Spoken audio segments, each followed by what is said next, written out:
we got Stephanie White sort of telling on herself here. I have not lost sight of the fact that when Caitlin Clark got injured, Stephanie White called it a, quote, blessing in disguise. The Indiana Fever front office is reportedly furious after head coach Stephanie White dropped a shocking statement that sent waves through the organization and through Caitlin Clark's fanbase. What was supposed to be a simple post-season reflection turned into a bombshell revelation about the team's direction, and it might expose a growing divide inside the Fever locker room. I've also said that I believe if you gave Stephanie White truth serum, she would actually tell you she believes this team was better without Caitlin Clark. I believe that. And I felt that way for quite some time. I believe that she believes that Kelsey Mitchell is the superstar on this team. White's comments didn't just raise eyebrows, they raised serious questions about loyalty, leadership, and who this franchise is really being built around. Tonight, we're breaking down what she said, why it matters, and how it could change everything for Caitlin Clark. Now, Kelsey Mitchell is a very important piece. She's part of the big three, but there's only one Jordan-like generational talent on this team, and it's Caitlin Clark. The fact is, Kelsey Mitchell, Leah Boston, they were around before Caitlin showed up. And they got the number 1 overall pick to get Caitlin Clark. What does that tell you? When Stephanie White sat down for her postseason interview, no one expected her words to ignite such a firestorm. The Fever coach spoke with confidence, but what came out of her mouth stunned everyone. She declared that the team's top priority heading into the next season was keeping Kelsey Mitchell, not Caitlin Clark. I like Kelsey Mitchell. I'm not trying to dog out Kelsey Mitchell, but she's the clear number 2 option on this team. All right? And everything should run through Caitlin Clark. Now, I got to tell you, I'm not going nuts because other people noticed this as well. All right? Let me just scroll down here. So Stephanie White basically is saying this is Kelsey's team now. Wow. That single statement sent shockwaves through Indiana's front office because it directly contradicted everything they had been building since drafting Clark as their franchise cornerstone. To many executives, White's comments sounded less like strategy and more like sabotage. Fever have Caitlin Clark under contract for 2 more years, so she is not a priority, is what Stephanie White just said. If this is true, then the whole Fever organization needs to change along with the coach. The Fever didn't just draft Caitlin Clark, they rebuilt their identity around her. From sponsorships to national TV exposure, everything changed the moment she arrived. Clark isn't just a player. She's the reason Indiana went from an overlooked team to one of the most talked about franchises in women's sports. So, when White suggested the Fever should continue to build around Kelsey, it wasn't just controversial, it was career-threatening. The number 1 priority was to land Kelsey in free agency again. Just how important was she to your team this year? How important has she been to the Fever? Obviously, the 8 years she's been with the franchise, and how badly do you want to keep her around? I mean, yeah, she was the number 1 priority a year ago, and she's the number 1 priority this year. She's been so important. And, I said this last year, Kelsey deserves to go through this stage of her Indiana Fever career. Insiders say the ownership group, including members of the Simon family, took those words as a slap in the face to their investment and long-term vision. Caitlin Clark has been nothing short of a generational talent, the kind of player who redefines the direction of a league. Yet, instead of celebrating that, White's comments hinted at resistance, a stubborn loyalty to the old guard. It's the same mentality that's held the Fever back for years, favoring tenure over transformation. You don't get back-to-back number 1 picks unless you've been at the bottom for a while, right? And she showed up like a pro every day, and she just continues to work and continues to grow, and she carried the franchise, and she carries the teams in different ways, and she deserves the opportunity to do that. I mean, it's close to home. For her, we love her. We want to continue to build, around her and continue for her to have success. Her statement instantly reignited rumors of tension within the locker room, especially between Clark's camp and the coaching staff.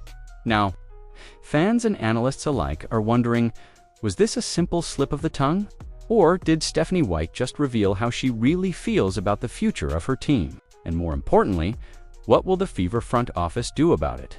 Everybody that we lost and Kelsey Mitchell just kept getting better and better and better as the year progressed. And, I think that while it's hard to believe she's 8 years or whatever in this league, that there's still so much in her. Behind the scenes, whispers of tension between Caitlin Clark and Stephanie White have been simmering for months. But this latest comment turned quiet frustration into open conflict. Players close to the situation describe an atmosphere split between two camps, those who believe the team should revolve around Clark's generational talent, and those who remain loyal to Kelsey Mitchell and the pre-Clark era. White's decision to publicly praise Mitchell as the centerpiece of the Fever didn't just sound like favoritism, it exposed the deeper cultural divide inside the locker room. Caitlin Clark's arrival brought massive attention and pressure. National broadcasts, endorsement deals, and a tidal wave of fans transformed the Fever overnight. But that spotlight didn't sit well with everyone. Some veterans reportedly felt overshadowed, their years of hard work suddenly erased by the newcomer's fame. White's leadership style, instead of diffusing that tension, seemed to amplify it. By continuing to emphasize Mitchell's importance, she unintentionally fueled resentment among players who felt Clark's rising influence was inevitable. Sources inside the organization claim that even during team meetings, the energy shifted. Clark, known for her competitive fire and relentless drive, sometimes clashed with White's slower, more conservative playstyle. Instead of leaning into Clark's strengths, pace, space, and creativity, the Fever often looked trapped in outdated systems that neutralized their star's impact. And every time White doubled down on her team-first philosophy, players began to question who that truly benefited. The front office, already frustrated by the team's inconsistent results, reportedly sees this divide as unsustainable. Ownership wanted unity and momentum, not a silent power struggle between coach and superstar. But White's latest comments may have exposed that this isn't just a misunderstanding. It's a philosophical war over who defines the Indiana Fever's identity. And now, it's clear, the battle lines are drawn. The moment Stephanie White's comments hit social media, Indiana Fever executives reportedly scrambled into crisis mode. What was meant to be a harmless postseason interview quickly spiraled into a public relations nightmare. The front office had spent the past year carefully building Caitlin Clark's image as the face of the franchise, not just on the court, but across every marketing campaign, sponsorship deal, and media partnership. Now, with one statement, White had seemingly undercut all of it. According to insiders, phone calls started flying between the team's ownership group, PR department, and agents.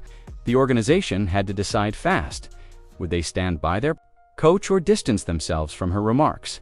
The problem was that the damage was already done. Fans on social media accused the Fever of disrespecting Clark, and even casual viewers could sense the contradiction between what the franchise was selling and what its own coach was saying. White's build around Kelsey Mitchell comment wasn't just poor phrasing, it cut directly against the league's biggest storyline. Caitlin Clark had single-handedly driven record attendance, viewership, and revenue not only for the Fever, but for the WNBA as a whole. To many executives, White's stance came off as tone-deaf, almost like she was rejecting the very momentum that saved her job. The Fever's leadership, aware of the optics, reportedly discussed issuing a quiet internal clarification, but White's silence afterward only deepened the controversy. Inside the front office, frustration mounted. Some staffers felt that White's loyalty to Mitchell blinded her to the reality that Caitlin Clark was not just another player. She was the franchise's economic engine. And when the organization depends on one player to fill seats, attract sponsors, and dominate headlines, any perceived slight against that player becomes a financial threat. The Fever were left with a difficult decision: discipline their coach and risk instability, or let the controversy fester and risk alienating their superstar. Either way, the fallout had begun, and the front office knew the storm was far from over. Stephanie White's now infamous quote didn't come from a heated moment. It was deliberate, calm, and confident. During a postseason interview, she praised Kelsey Mitchell as the foundation we continue to build, around adding that Mitchell had carried this franchise through its toughest years and deserved to be the centerpiece of its success. On paper, it sounded like loyalty, but to anyone who understood the Fever's new direction, it sounded like defiance. The message between the lines was clear. Caitlin Clark may be the star, but this is Kelsey's team. That single line changed everything. Fans dissected it, media outlets replayed it, and within hours, the comment became the headline dominating every sports feed. The irony? Stephanie White didn't seem to regret it. She doubled down later in a separate conversation, calling Mitchell the heartbeat of the Fever. Those words landed like a grenade inside a locker room already navigating ego, clashes, and media attention. It wasn't just about who the heart of the team was. It was about control. Caitlin Clark had become the face of the franchise's revival, the player drawing sponsors, TV deals, and national headlines.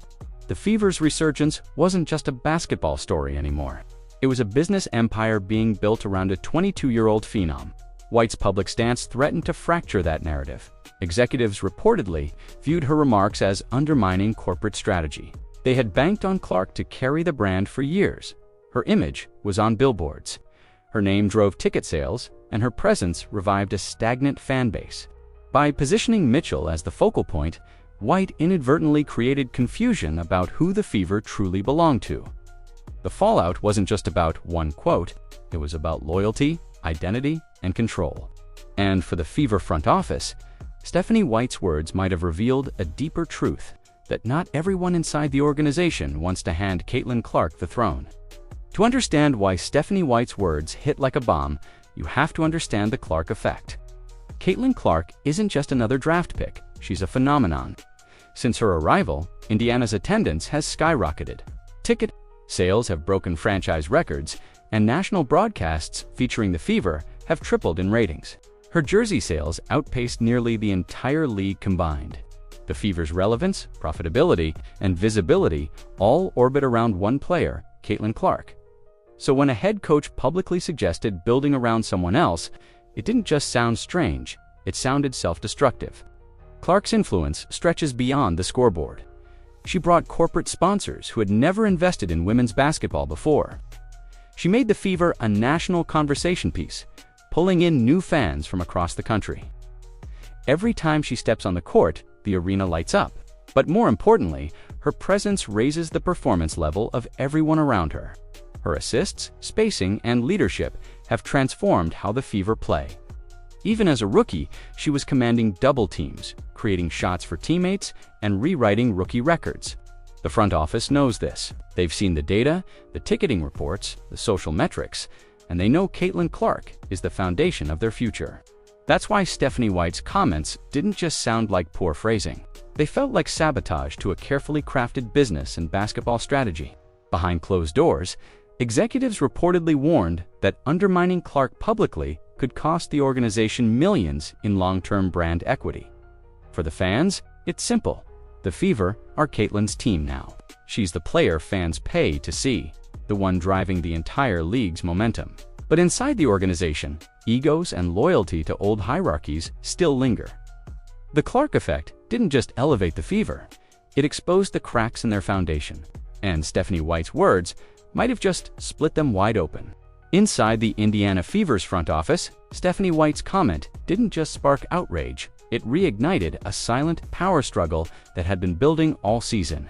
On one side were the executives and owners who saw Caitlin Clark as the undeniable future, the key to restoring Indiana's basketball pride.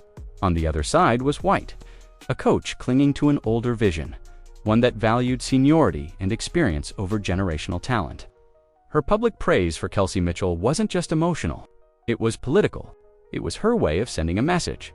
The locker room still answers to her, not the front office's marketing department. The tension between business and basketball is nothing new in sports, but this clash feels different.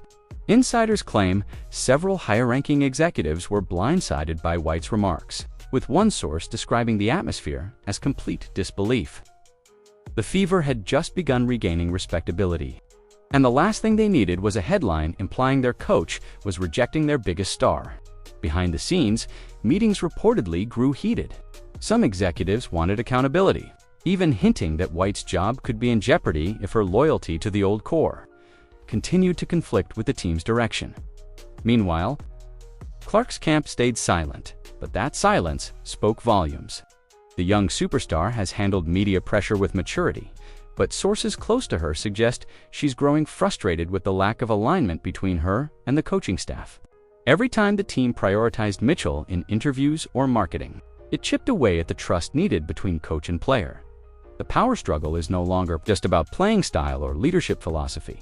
It's about control, who dictates the future of the Fever. The coach on the sidelines or the owners funding the rebuild. With White's statement now public, the front office faces a choice. It can't delay much longer. The public reaction to Stephanie White's comments was swift and explosive. Within hours, social media turned into a battlefield. Fans flooded the Fever's official pages, demanding accountability, questioning why their coach seemed to downplay Caitlin Clark's role after everything she'd done for the franchise. Hashtags like #BuildAroundCaitlin and #FireWhite began trending regionally, with even neutral sports fans weighing in on the controversy. For many, it wasn't just about one statement. It was about a pattern of resistance to Clark's rise. And White's words felt like confirmation that jealousy had infiltrated the organization. Sports talk shows jumped on the story. Analysts debated whether White's loyalty to Kelsey Mitchell was admirable or outdated, while former players questioned her leadership. Some defended her as a coach, trying to keep balance in a high-pressure locker room. But others argued that she had publicly alienated the very player who saved her career. Every clip, every quote, every soundbite of that interview was replayed, dissected, and criticized. Meanwhile, Fever ownership couldn't escape the heat. Even as they tried to downplay the issue, the damage to their public image was spreading. The fan base that once saw the Fever as a symbol of hope and revival now saw dysfunction and ego wars. Attendance may have risen thanks to Clark, but loyalty wavered when supporters felt the organization wasn't protecting its star. And through it all, Caitlin Clark remained silent. No statements, no social media posts, just focus. That silence made her fans rally even harder behind her. To them, Clark represented humility, class, and professionalism, everything the current situation lacked. For the front office, the PR crisis had turned into a full-blown inferno. Every day they delayed addressing it, the narrative grew louder. The Fever's internal politics were eating them alive. What started as a simple interview had now evolved into a media storm, powerful enough to threaten the team's entire identity. As the dust settles, the Indiana Fever face a moment of truth. Stephanie White's comments can't be walked back. They're out there, replayed, analyzed, and remembered by fans, executives, and players alike. The front office is reportedly split between those who still believe in White's coaching vision and those who think her relationship with Caitlin Clark is beyond repair. For a team built around a once-in-a-generation star, that kind of division can destroy everything they've worked for. The Fever's ownership group, especially the Simon family, understands what's at stake. They invested millions into rebuilding this franchise's reputation, and Caitlin Clark became the centerpiece of that transformation. Sponsors didn't flood in because of nostalgia for the old Fever. They came because Clark represents the future. That's why White's stance has become more than just a coaching controversy. It's a direct challenge to the direction of the entire franchise. Behind closed doors, multiple insiders claim that high-level discussions have already taken place about her future. If the organization chooses to back Clark publicly, it could mean major changes in leadership before next season. Some insiders, they even believe that the front office might quietly explore replacements, seeking a coach who can better align with the franchise's long-term vision. Meanwhile, others argue that firing White could destabilize the locker room even more, giving critics ammunition to claim the Fever are in chaos. What's undeniable, however, is that the power dynamic has shifted. Caitlin Clark is no longer just a player, she's the gravitational center of the team and the league. Every move the Fever make from this point forward will be measured against how it supports her success. Stephanie. White's build around Kelsey remark might have been one sentence in a long interview, but its impact has reshaped the Fever's future. Now, everyone's watching to see whether the organization chooses unity or division, loyalty to the past or belief in the player who can define their future. The Indiana Fever's future now hangs in the balance. Stephanie White's words have exposed a deeper struggle between tradition and transformation, between loyalty to veteran players and the undeniable rise of Caitlin Clark. For fans, it's clear who the future belongs to. But for the organization, the next move will define everything. Will they double down on a coach who risks alienating their superstar or embrace the momentum Clark has created? One thing is certain, this controversy isn't fading anytime soon. The Fever must choose wisely because their dynasty depends on it.